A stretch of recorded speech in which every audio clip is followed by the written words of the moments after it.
What's up, everyone? Today I have with me Bryan Ward of the Dad Up Podcast. Really super excited about this conversation. We've been talking a bit, and I know that he's going to share some awesome knowledge and experience with you. But first, two things I wanted to bring up, which if you listen to this podcast, you've heard it. We have a big event coming in September. We're calling it the Brotherhood of Fatherhood Big Event. So really creative. That's going to be a 3.5 day men's event, and it's lining up to be world class. Like seriously, I'm blown away at what we've been able to put together. So if you want to know about that, be in the know. It's very limited to 30 or 40 men. So you'll want to be on the email list, and that's at Brotherhood Fatherhood /events. There's no of in Brotherhood of Fatherhood. So Brotherhood Fatherhood /events. And then another shout out to Loam Coffee. Drink Coffee, Do Good. They are kind of a social giving company. They get kids in lesser than great circumstances into mountain biking, which can be extremely valuable activity, get them healthy. And they have all sorts of really cool pairings, but Loam Coffee, LOAM, they send me it. It's phenomenal. They have all sorts of different blends. I drink it every single day. So check them out because you're doing good when you drink their coffee, which I love. Bryan, welcome to the show, man. Thank you, brother. I'm going to have to try out that coffee. Yeah, it's crazy. It's somebody from my hometown, and now he's in Portland, Oregon, and he's really into mountain biking. And I used to own a bike shop, and I really love mountain biking. And he's like, I'm posting images of my mountain bike extravaganzas and talking about it. And with the Brotherhood, there's a good audience there. And he's like, I'm going to send you some coffee. I'm like, that's awesome. And he sent it to me. And it's fabulous. It's wonderful. I get so many different blends. I'm like, I got to learn a lot about coffee. I have some fruity one in there now. And I have the Brazilian. I have the, from Uganda and Ethiopia. And I'm like, wow, like I'm going to have to put all these bags, grind up a few from each and figure out which one I really like, but it's been so good so far. So definitely check it out. Thank you. Yeah. That's sometimes it's those little, like mom and pop shop kind of coffee places that make the best coffee. I was just at one last weekend, as a matter of fact, that I was having coffee with a former basketball player that I coached, just kind of catching up with him, and he's getting married. So I wanted to meet his fiance and all that. And we sat down at this little coffee shop near my town, and never been there, never heard of it. And it was phenomenal. I'm like, wow, I'm going to have to come back here. Isn't that crazy? I agree. You just never know where you're going to get the best cup of coffee. It's like this. It makes me laugh every time I think of best cup of coffee because of the scene in Elf. I don't know if you've ever seen it, where Buddy's like, congratulations, because they say the world's best cup of coffee. He opens the door and he screams it to him. You have the best cup of coffee. But yeah. They send me as soon as it's fresh brewed. Not brewed, fresh roasted. They roast it and then they send me fresh batches, and it's what a blessing. Like, this is awesome. Cool. Yeah. Cool. So I give them as much credit as I can. There's a bag of it behind me. If you're watching this, it's right there. Yeah. And then I'm actually raffling that one off. So hit up the Facebook page and you'll see why, or my Instagram. Cool. Cool. So Dad Up Podcast, really excited. I've been following you for probably a year on Instagram, and just kind of really interested in people who are focused in on men, specifically parenting, and the genre. Basically, if you're a man and you're above whatever age, I'm interested. So, and you seem to be putting out a ton of good content and have some great guests. So what got you started in the podcasting world? Well, first of all, let me just say, we kind of transitioned into coffee there for a second, but I've gotten to know you for a while now, and I love what you're doing. I love the mission that you have, and we're like-minded men, and so I really appreciate, even though we've never met in person, I really appreciate our friendship, and I really appreciate what you're doing. And thank you very much for having me on. I really do appreciate it, and have been looking forward to this. So, as far as my podcast goes, I hit a place in my life that, I have two boys. One is 23 and one is 20. And when my younger son was a senior in high school, I kind of had, I call it this void in my heart that I felt like my fatherhood, my parenting role was ending, even though technically it's not. But I felt like I had done my job. My wife and I, as parents, had done our jobs. they were, my older son was in college at the time. My younger son was about to graduate high school. So I felt like, okay, he's going to graduate high school, go off to college. Now what? Now what do we do as parents? Don't get me wrong. I was looking forward to the empty nester side of things. Right. But at the same time, I felt like, okay, I did what I was supposed to do as a dad. I raised these two good young men that are productive and can go off on their own and know how to take care of themselves. Now what? What do I do? And I was talking to a family member about it and just kind of opening up to him about how I was feeling. And it's really weird how it hit me, because I've been so involved in my boys' lives, since they were born, that just this void that I was feeling, I didn't know how to control it. And it really was making me sad. And don't get me wrong, I don't want to have another kid. But let's be very clear. I'm good. But yeah, I just felt like, oh, so what's next? And this family member was like, maybe you should do something for other dads. Maybe you should maybe start a podcast or something. And, I'd listen to podcasts. They weren't really high on my radar, but I'm like, I have no idea what I'm doing to start a podcast. And he's like, you don't need to know what you're doing. Just do a little bit of research and just jump in. And I did. And it's been 2.5 years now. And I've talked to a lot of great men, including you, been successful in their careers. You know what I mean? Mm-hmm. So that was kind of my goal, is just like, hey, we can talk to dads and tell them you can have a successful career and still be a successful father. And I think that's where a lot of dads have a disconnect. They, we have this stigma that's been going on for years of dads are just a babysitter, and that's not true. And so if I've impacted, or if I can impact one family or one dad's life in a positive direction, where he starts to take initiative and be the all-in dad that he's supposed to be and can be, then I've done my job. So it's been something that I have learned a lot from and really enjoy doing. And really it started off as just a hobby, and now it's kind of transitioning into other things, which I'm really excited about. I mean, my show's been featured on CNN. I've had publications written about me. I've been in the local newspaper here in town. I mean, there's different things that have come up that have just been really great.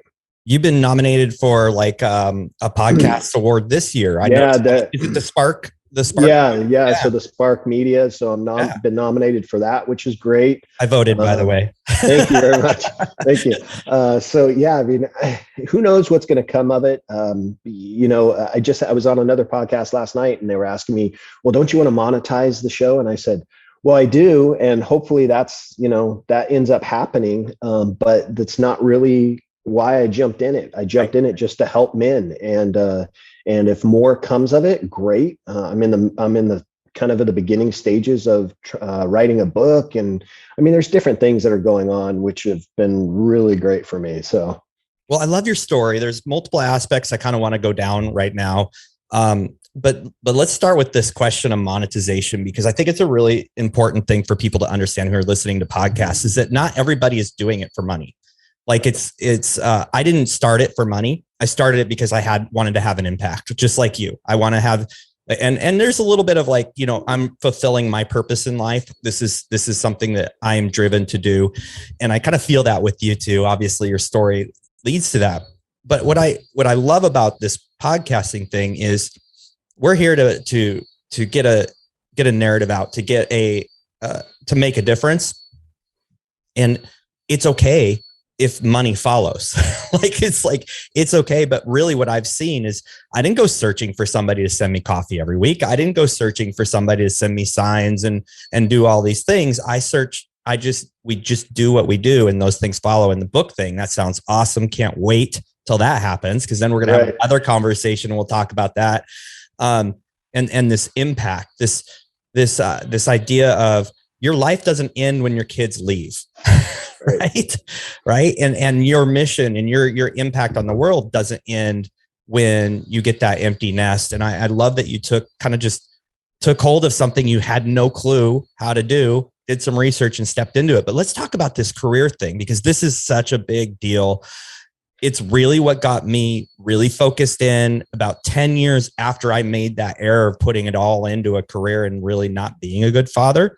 that it really became a passion for mine, is like to keep other men out of that cycle. And I think we're kind of, in the same, we have the same mindset around that. But you've built this long-standing career in the bank industry, if I remember correctly.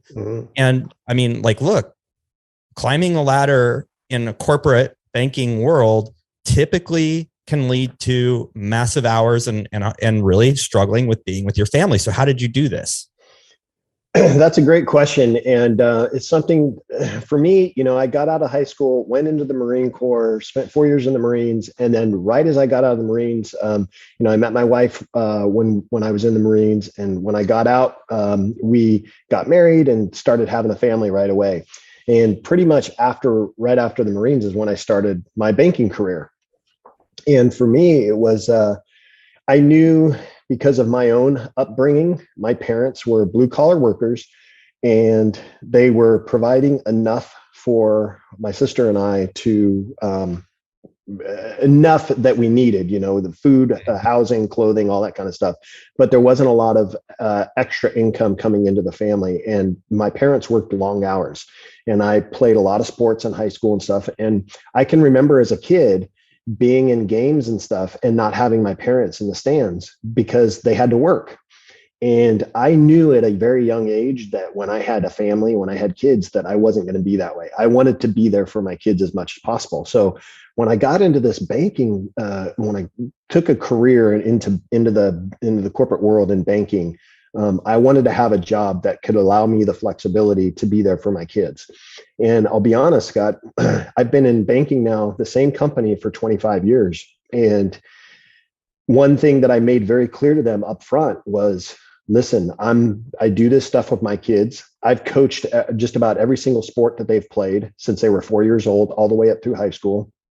And I wanted to be all in with them. And I made it very clear to my supervisors at the time, as my career advanced, I made it very clear to each supervisor, this is what I'm doing. This is important to me. And they were very accommodating. They said, as long as your work's getting done, we don't care what you do. If you want to do that, great, do it.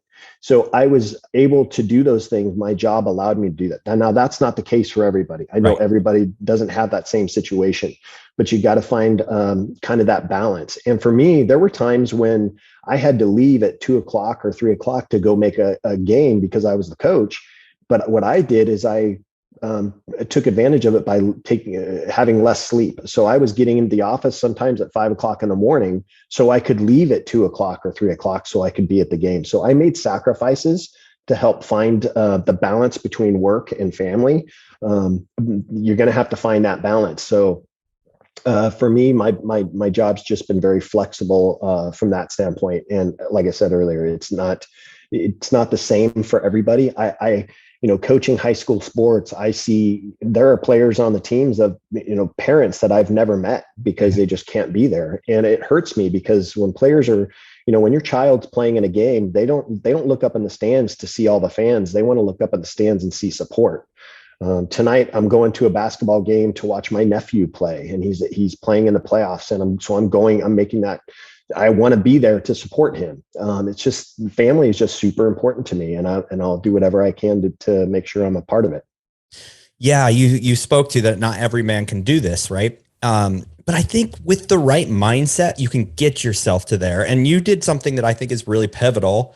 And I don't think it's too late for men who have started their career already to go in and say, hey, look, why don't, my family is super important to me. I think it comes down to communication. Now, not every job is going to be like, oh yeah. I mean, if you're a shift worker, obviously that's going to be a very difficult thing. But like you said, maybe go to work at 5 a.m. so that you can do, if it's possible. I think where there's a will, there's a way. Right. And we hear a lot of men like, well, there's just no way I can change things. And that's where I really struggle is like, you know what? You are the master of your own future. And no, it may not be easy. And yes, it may be scary to change careers or go get training for a new career or just tell the boss, this is more important to me than anything in the world. How can I add so much value to you that you'll let me do this? Right. Well, that's what it comes down to, communication. And when I first started in banking, my boys were very little, very young. That when I went and talked to them, had they told me, Scott, that, you know what, that's just not possible. We need you here 14 hours a day working, and maybe sometimes on weekends. I don't know that you're going to have a whole lot of time to devote to these extracurricular activities with your family. I would have found another career. I would have found another job, because that's how important it was to me. And you're right. Just going and communicating to them, saying, hey, this is what is this company is important to me because this provides food for my family, but this is just as important. And I think I need to make necessary changes, whether it's in my schedule, hours, whatever it is, to accommodate. And listen, maybe there's times where you can't make everything, right? There may be some games you just can't go to, but make a little bit of sacrifice to at least have that impact with your kids is super important. And I think you would agree with me that when you can make it count. Oh yeah. Stay off the phone, eyes on what's going on. I mean, I've said this so many times. I make this study of it, and I am guilty of it. You go to a game and you look at your phone, and then all of a sudden you're buried. But I look around and I'm looking at dads, right? I'm looking at families, and there's always the few that are just head buried in the phone the entire time. And it breaks your heart knowing their kid is looking for them. And I think, fight for your time to be involved, but then when you get it, be there wholeheartedly. Yeah. Yeah. My younger son plays college basketball right now. And when we go to his games, I do have my phone out, but I'm not on my phone texting or looking at the internet or looking at my emails. I actually have my phone out because I'm recording him. I'm taking videos, pictures, and he's 20 years old. And I'm like, he's out there like he's a 5-year-old again playing basketball. No, I'm videotaping everything, So you have to be intent with your time. So whether it's all the time in the world or just a very little part of your time, make it count because your kids notice. Oh, they do. So as a father who has these two pretty much grown adult sons now, you have a unique position, a unique story, a unique view into the lives of many people who listen to our podcasts, who are now beginning fathers or they're in their fatherhood journey. And who I know from my kids being teenagers, every step is like a new game. Like there's new things you've got to pay attention to. There's new ways you have to interact. But looking back and thinking of all those stages, like what kind of advice, from your learning, did you go through any tough times when you wish you would have changed how you were approaching something? I mean, I know you were super intentional, but there's got to be some lessons, that you can pass on that maybe you wished you would have heard too. Yeah, that's a great question. I think that for me, being a former Marine, I have grown up to have kind of a temper, and whether you see me and go, that guy ain't got no temper. No, there have been times when my boys were little that I flipped a switch and just lost it on them. And I think one of the most important things we can do as parents is maintain a level head. I think my wife really helped me with that. There were times when I wanted to just lose it, and my wife pushed me aside and said, time out, you need to go take a break. I'll take care of this. So for dads, regardless of your kid's age, it's important that you, number one, get on their level, meaning eye level. I don't talk down to my kids. Now that I have to talk up to them because they're 6'3", but I tried not to talk down to them. I always tried to, however tall they were, I'd get down to their eye level, and then I'd lower my voice to a point where it brought their attention, their level of intensity down. So if they're throwing a temper tantrum, just having a complete meltdown, lower your voice, be calm, and try to take control of the situation. Because if you meet them with the same level of intensity, they're going to try to one up you, and they're going to increase their intensity. And then that's going to cause you to increase yours, and it's just going to get worse. And so I had those experiences with my boys that I regret. Being just completely transparent, I regret those times that I did that because it didn't turn out well, and for either one of us. But my wife was really good about maintaining that level head and keeping me in check. So had I known that at a much earlier age, when my boys were very, very little, to make sure I was aware of that, or if somebody had taught me that as a new dad, I think it would have gone a long ways with my boys. don't get me wrong. Right now, my boys are two of my best friends, and I have a great communication. I have great communication skills with them. We're very friendly with each other. There are times when we still butt heads a little bit, but you know what? Those when you're living in a house with 24/7 with people, I mean, that's just going to happen. But yeah, just maintaining that level head, I think, is important for dads that have younger kids, especially maintaining the level head, getting down to their level, and being calm, regardless of what they've done to irritate you or frustrate you, or the meltdown they're having. Remaining calm to bring them back down to I guess, kind of a calm sense. Yeah, this has been a big, I've done some polls in my group, and I asked, how many of you have issues with anger when it comes to your kids? And it's a very, very, very common thing. And I was chatting with a guy who does, it's a podcast called Dad Work, and he does phenomenal work. It's a little more emotion type things. And he talks about his time when anger was his response, and the danger and the damage that can do. And we're all men typically are going to all go through that. And then, but what I've learned, and what he also talked about, is when we have these situations with our kids, we got to create some sort of space where we have time to evaluate, where's my head at? And how do I want to respond in this moment? And you just nailed it. It's bring that voice level down. You might have to take 30 seconds to yourself, or do some breathing activity, or whatever it is that kind of gets your head in control over that anger, that emotion. I don't know if anger is an emotion or a response. There's a lot of talk about that. I don't know, but where you create that space, because man, there is so much awesome feeling at the end of that could have gone so wrong. And I pulled it together, and I love getting down to their level. So incredibly important. And then that matching the voice tone, bringing that down. I think that's wonderful advice. And I admire you for sharing that has been an issue with you, and that you worked through that. Because I think men need to know they're not on an island, right? We've all done this before them.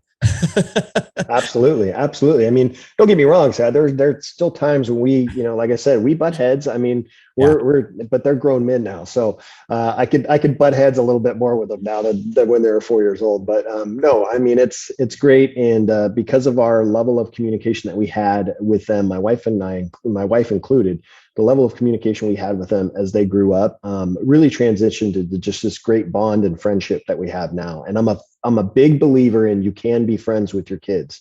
I've heard many parents talk about, you cannot be your kid's friend. Yes, you can. I think it's super important that you're your kid's friend, because our friends are people that we trust. Our friends are people that we can go talk to. Our friends are people that we can really open up to. And I think that it's super important for us to realize as parents, you can be your kids' friends. You should be your kid's friend. And for me, my two boys are two of my best friends. Let's dissect that a little bit, because I've heard the same thing, and I've really struggled with it, trying to figure out, because I love, outside of my wife, my boys are the top people I want to spend time with. And my oldest, I have to tell a story.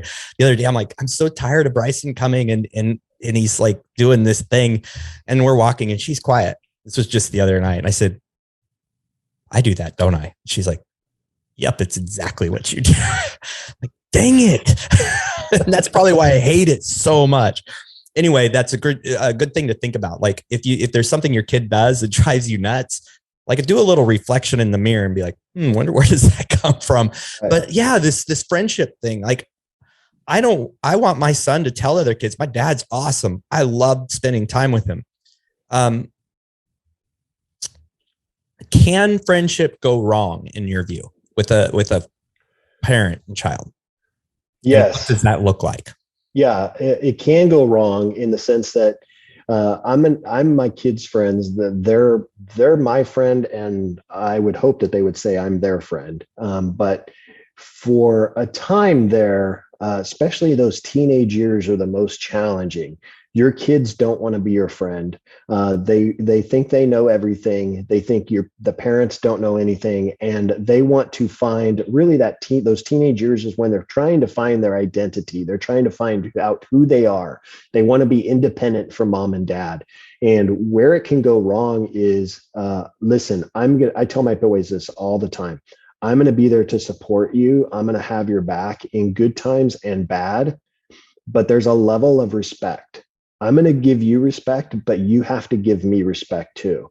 And I think that's where it can go wrong. If you start to become too friendly with with your kids to where they're now disrespecting you, that's where it goes wrong. And so I think they have to know that you're the authority. You're the authoritative figure in the house. They have to know that the parents are the authoritative figure in the house. But so maintaining that level of respect is super important.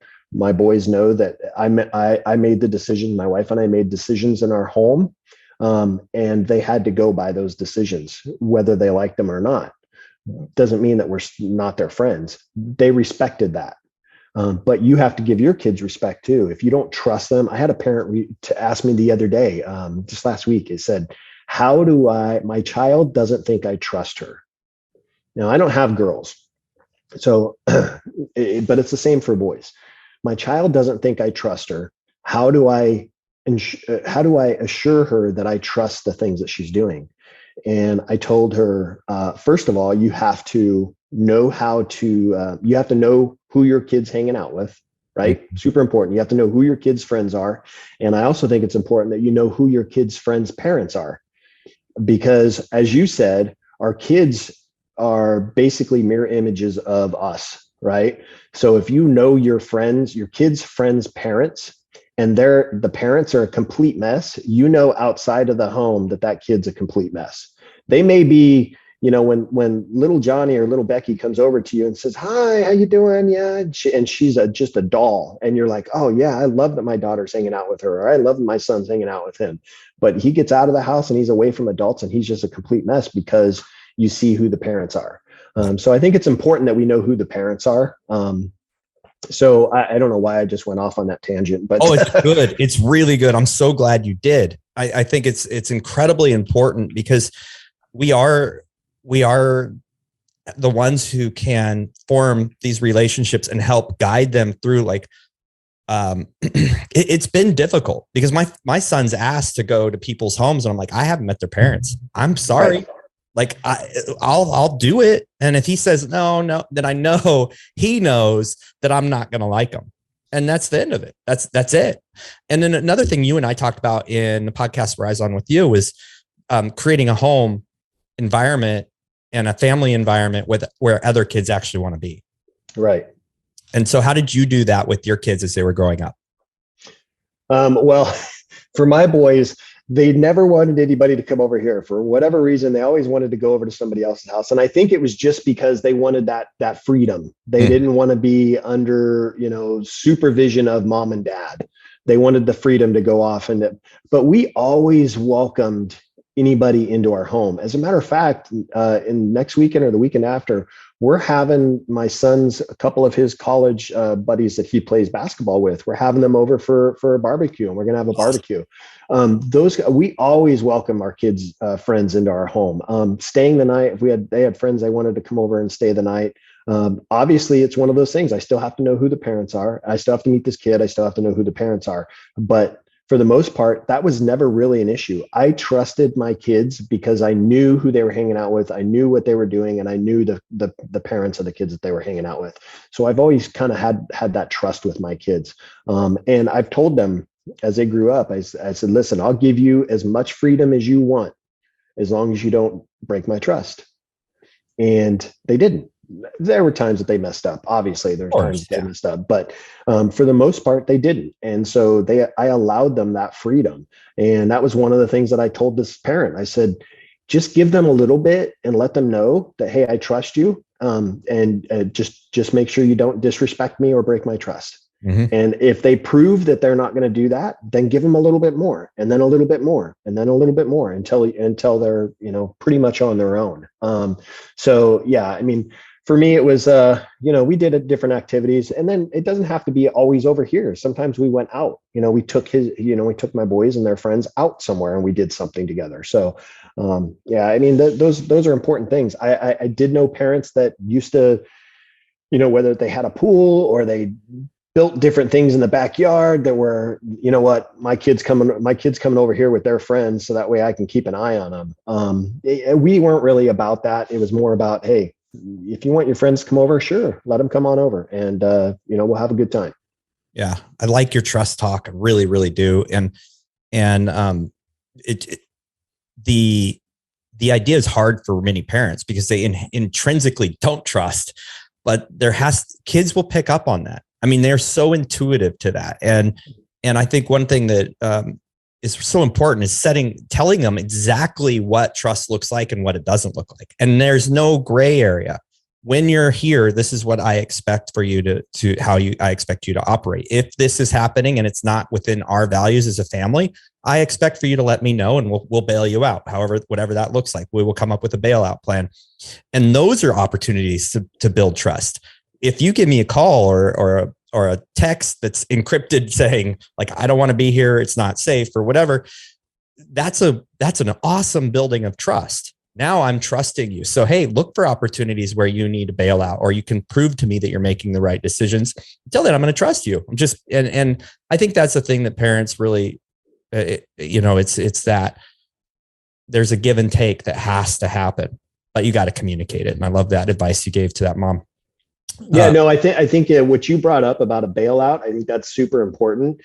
Some parents, I have hundreds. I know I never had to implement this, but I have had some parents say that there's a certain word or sentence that their child will text them to let them know, whether it's like, hey, what's the plans this weekend? That's not what's the plans this weekend. That is, I really don't want to be here. Can you come and get me? That kind of thing. So there are certain encrypted messages that you can coordinate with your kids to help them in those situations. Yeah, we've worked those out with our kids. They've used them. It's worked well, because even like texting or calling, their friends are going to grab their phone. It's just one of those things they do. And my son was like, I've had to change my code so many times because kids are staring at me and they figure out my code. And I'm like, well, keep it up. But the kids are nosy, and they will, and then, oh man, your kid does not want to be the one that said, bail me out, because that's just not the position they want to be in.